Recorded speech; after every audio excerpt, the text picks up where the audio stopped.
हर कदम के साथ बस एक ही ख्याल जहन में आता है कि जिंदगी दौड़ है, लेकिन जीतने की नहीं, समझने की।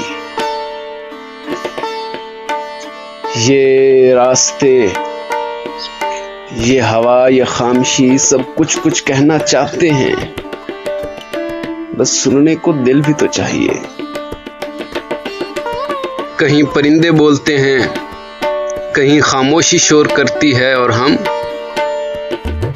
बस चलते जाते हैं अपने अंदर के शोर को बाहर की हवा से मिटाने।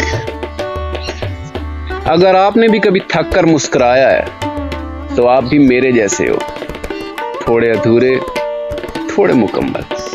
ये रास्ता खत्म नहीं होता, बस हम बदल जाते हैं।